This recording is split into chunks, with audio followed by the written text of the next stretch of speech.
اب انشاءاللہ آج کی مجلس کے بعد یہ جملہ یہ حدیث امام کی نوٹ کر لیجئے، لکھ لیجئے۔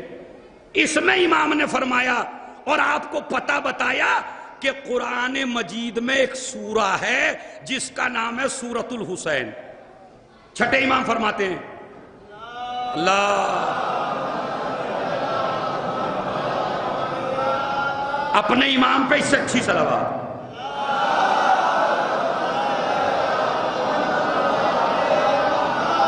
سنیے حدیث، یہ حدیث علماء اہل سنت کی تمام تفاسیر میں اور علماء اہل تشیع کی تمام تفاسیر میں موجود ہے۔ شیعوں نے سب نے لکھی اس حدیث کو۔ کیا فرمایا؟ اقرؤوا فی فرائضکم و نوافلکم سورۃ الفجر۔ اے مومنوں، اے علی والو، اے حسین والو، اپنی ہر واجب نماز میں، اپنی ہر مستحب نماز میں سورہ فجر کی تلاوت ضرور کرنا۔ یہ کس نے کہا؟ زور سے بولیے گا یہاں پہ، نہیں زور سے بولیے۔ چھٹے امام نے کیا فرمایا؟ اپنی واجب نماز میں، اپنی مستحب نماز میں کیا پڑھنا؟ سورۃ الفجر۔ کیوں پڑھنا؟ راوی نے کہا کیوں؟ فَإِنَّهَا سُورَةُ الْحُسَيْنِ۔ ارے توجہ چاہتا ہوں، امام فرماتے ہیں اس لیے کہ یہ سورہ ہمارے جد حسین کا۔ تو جوانوں میں روکوں گا آپ کو، اگر آپ سے اب کوئی پوچھے کہ قرآن مجید میں کوئی حسین کے نام کا سورہ ہے یا نہیں، تو کیا لکھو گے واٹس ایپ پہ؟ سورۃ الفجر۔ کون سا سورہ؟ 89 سورہ، ترتیب کے لحاظ سے 10واں سورہ، اس کا نام ہے سورۃ الفجر۔ تو پڑھو نمازوں میں، مغرب میں پڑھو، عشاء میں پڑھو، صبح میں پڑھو، نماز شب میں پڑھو، لیکن اتفاق یہ ہے کہ نہ تو امام جماعت اس کی طرف توجہ دیتے، نہ مولوی اس کی طرف توجہ دیتے، اور نہ اکثر لوگوں کے یاد ہے۔ میں اپنی اس مجلس کا پیغام دینا چاہتا ہوں، وہ جوان جن کی عمر 25 سال سے کم ہے اور وہ قرآن مجید پڑھے ہوئے ہیں اور اللہ نے ان کے حافظے کو سلامت رکھا ہے، تو اس مجلس سے عہد کر کے اٹھیے کہ آج سے ہم عہد کرتے ہیں قرآن مجید سے سورہ فجر کو حفظ کریں گے۔ اگر اتنے بڑے مجمع میں ایک جوان بھی نکل گیا، ایک جوان نے بھی یہ حسین کا سورہ یاد کر لیا، تو مجلس بھی کامیاب ہے، عشرہ بھی کامیاب ہے۔ اپنی اپنی چھوٹی چھوٹی بچیوں کو جو قرآن پڑھ رہی ہیں انہیں سورہ فجر یاد کراؤ، اور یہ کہہ کے کراؤ کہ یہ حسین ابن علی کا سورہ ہے۔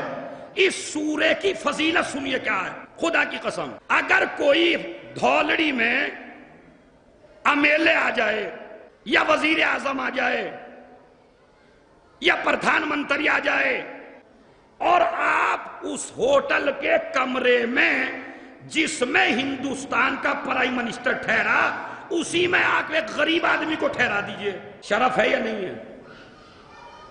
بلکہ میرے خیال میں پورے ہندوستان میں اعلان کرتا پھرے گا آدمی، میاں جس میں مودی جی تھے نا اسی کمرے میں تھا میں۔ تو اگر کسی آدمی کو برابر میں بٹھا دیا جائے، ایک حاکم کی، ایک بادشاہ کی، ایک بڑے کی، تو وہ پوری دنیا پہ فخر کرتا پھرتا ہے۔ چھٹے امام نے فرمایا اس سورہ والفجر کی خاصیت یہ ہے کہ اگر دنیا میں پڑھ لو گے تو جنت میں اللہ وہی جگہ دے گا جو حسین کی جگہ ہے۔ ایک صلوات بھیج دیں محمد۔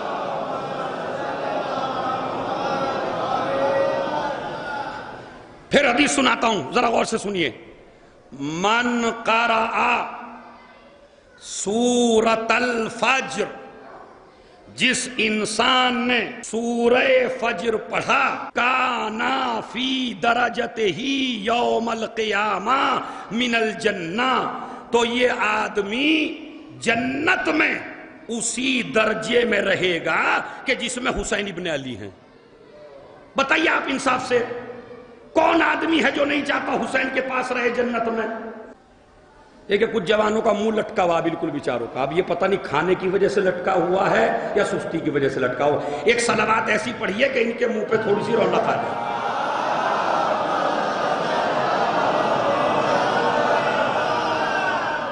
ایمانداری سے بتائیے، سوچئے ذرا بیٹھ کے، اگر ہمیں جگہ مل جائے جنت میں حسین کے ساتھ، اس سے بڑا کوئی شرف ہے؟ نہیں ہے۔ کیا آپ نہیں چاہتے آپ کو جنت میں حسین کے ساتھ جگہ ملے؟ تو پھر آپ کو کون سا سورہ پڑھنا ہے؟ سورۃ الفجر۔ اور پھر تیسری حدیث میں فرمایا امام نے کہ یہ سورہ پڑھنے، 4 حدیثیں پڑھوں گا، تیسری حدیث، جو انسان سورہ فجر پڑھ لے اللہ گناہوں سے اسے پاک کر دیتا ہے، سارے ماضی کے گناہ معاف ہو جاتے ہیں۔ تیسری حدیث۔ چوتھی حدیث، جب قیامت میں اندھیرا ہی اندھیرا ہوگا اور آدمی روشنی کی تلاش میں ہوگا تو جس انسان نے دنیا میں سورہ حسین پڑھا ہوگا تو یہ سورہ نور بن کے اس کے آگے آگے چلے گا۔ کتنے فضائل ہو گئے جوانوں؟ آپ بولیے۔ جنت میں حسین کے ساتھ جگہ ملے گی، 1، جنت میں یہ سورہ نور بنے گا، 2، یہ سورہ حسین ابن علی سے مخصوص ہے اور تمہارے سارے گناہوں کو معاف کروا دے گا۔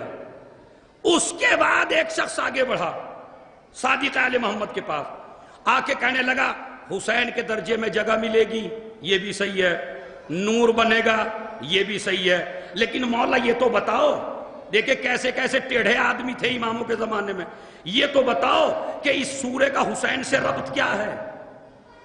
مطلب آپ جو کہہ رہے ہیں اس سورے کا نام حسین ہے تو سورہ حسین کیوں کہا گیا اس سورے کو؟ تو ایک مرتبہ میرے مولا، خدا کی قسم میرا جواب نہیں ہے، میرے مولا کا جواب ہے، کہا اس کی وجہ یہ ہے ایسا نفس مطمئنہ مجھے تلاش کر کے دکھا دے۔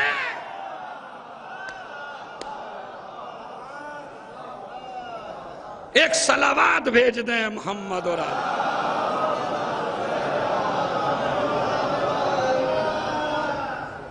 ایک صلوات اس سے بآواز بلند۔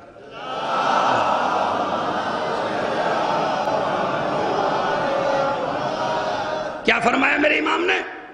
کوئی نفس مطمئن دنیا میں تلاش کر کے بتا دے کہ جس کا نفس حسین سے زیادہ مطمئن ہو، اور اگر نہیں دکھا سکتا تو پھر مان کہ حسین ہی نفس مطمئن ہے۔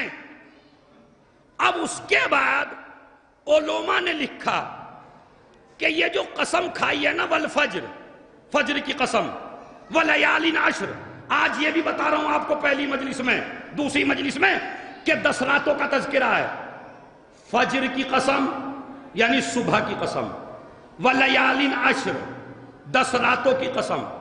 کسی نے کہا یہ 10 راتیں پہلی ذی الحجہ سے لے کے 10 ذی الحجہ تک ہیں، کسی نے کہا یہ پہلی راتیں 20 رمضان سے لے کے 30 رمضان تک ہیں، کسی نے کہا یہ پہلی راتیں جو 10 رات ہیں محرم کی پہلی سے لے کے عاشور کی 10 تک۔